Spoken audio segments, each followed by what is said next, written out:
طبعا يا صديقي العزيز، بما اننا وصلنا للفترة الأخيرة في ثانوية عامة، فكل يوم بيقرب الامتحانات بتقرب وانت بتسأل على المواد اللي بتضافش للمجموع. فانا بإذن الله في فيديو النهاردة هجيب لك خلاصة الخلاصة بأمر الله. وطبعا الخلاصة دي هنجربها، وكمان يعني في طرق اكتر من كده. فانا بإذن الله في فيديو النهاردة هفيدك جامد. فقبل ما نبدأ الفيديو ما تنساش انك تعمل لايك للفيديو واشتراك في القناة عشان نستمر بإذن الله. كمان ما تنساش انك تفعل زر الجرس عشان يوصلك فيديوهاتنا الجاية بأمر الله، واللي هتفيدك كطالب ثانوية عامة وكمان في الكلية. مبدئيا كده هنقسم طلبة ثانوية عامة لفريقين. الفريق الأول اللي هو طالب متأسس في المواد اللي بتضافش للمجموع، وطالب مش متأسس في المواد اللي بتضافش للمجموع. مبدئيا كده يا صاحبي، المواد اللي بتضافش للمجموع هي التربية الوطنية والفرنساوي، أو اللي هي المادة التانية، اللغة الأجنبية التانية، سواء فرنساوي سواء إيطالي سواء ألماني.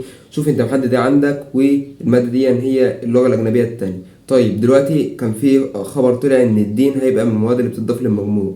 طيب انا معرفش حاجه زي كده، لكن خلينا دلوقتي، لان الدين مستر محمد صلاح هيعمل لك مراجعه ليله الامتحان، هتكون حوالي 4-5 ساعات. هتسمع الفيديو هتلمها حرفيا، اقسم بالله. يعني انت لما تدخل كده اصلا ما تسمع الفيديو هتخش الامتحان هتدعي له، لان هو هيجيب لك الزبد وهيجيب لك كتاب كمان كده صغير في المراجعه النهائيه. لو انت اشتريت كتاب المراجعه النهائيه فهتلاقي كتاب صغير كده، انت هتذاكر ليله الامتحان وهتسمع الفيديو هتخش تقفل الدين باذن الله.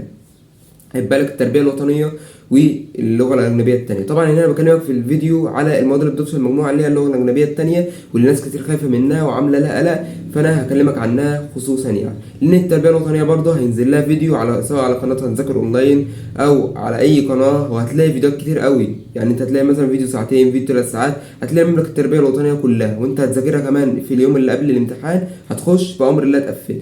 هيبقى لك حاجه واحده اللي هي اللغه الاجنبيه الثانيه، واللي كله عمال يسال عليها وكله متوتر بسببها، لان في ناس مش متاسسه فيها وفي ناس متاسسه فيه. فانا هكلمك دلوقتي على الفريقين، واسمع الفيديو لحد الاخر عشان بامر الله تستفاد. مبدئيا كده الفريق اللي مش متاسس فيها هيعمل كالتالي. الفريق مش متاسس فيها هيبدا من النهارده ان هو يراجع لغه اجنبيه تانية. وطبعا هنا انا كلامي على اللغه الاجنبيه الثانيه ان هو راجع من النهارده لغه اجنبيه ثانيه لحد يوم الامتحان، ان هو مش هيراجعها ولا 10 ساعات ولا حاجه، هي نص ساعه كل يوم.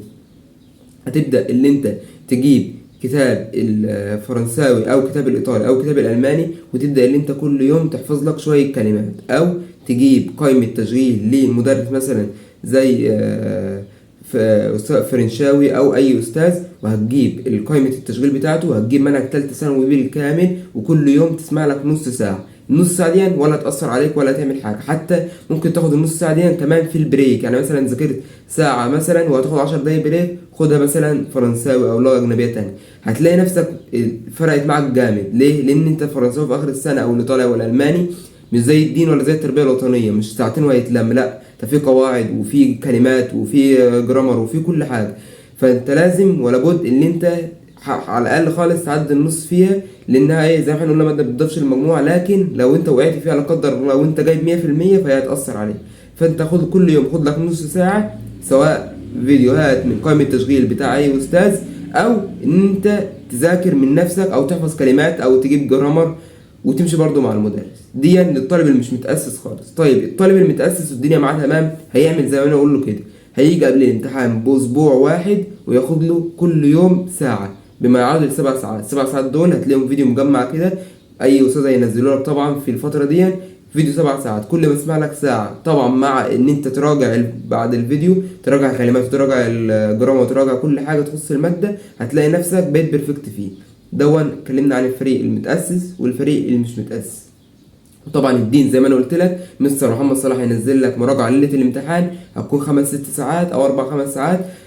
لو انت سمعتها حرفيا هتخش تدعي له. هيجي لك كتاب كمان مع كتاب المراجعه النهائيه بتاع العربي، كتاب الدين مش هيعدي 50 صفحه على بعض، وكمان صغير جدا. لو انت ذاكرته يعني هتخش تقفل بامر الله. وبرده مستر رضا الفوري هينزل لك مراجعه هتكون برده 5-6 ساعات، لو انت سمعتها هتخش تدعي له برده تقفل. والتربيه الوطنيه كذلك هينزل لك فيديو لا من كل حاجه، والفيديو كمان اللي هو بينزل. يعني مثلا لو قناه هنذاكر اونلاين هنزل لك فيديو، هتلاقي ينزل لك معاها البي دي اف اللي اتشرح منه وكل حاجه والاسئله والدنيا فل يعني. فانا كلمتك هنا عن التربيه الوطنيه والدين واللغه الاجنبيه التانية. بس كده، ده كان فيديو النهارده، كان فيديو سريع جدا. بس كده، سلام.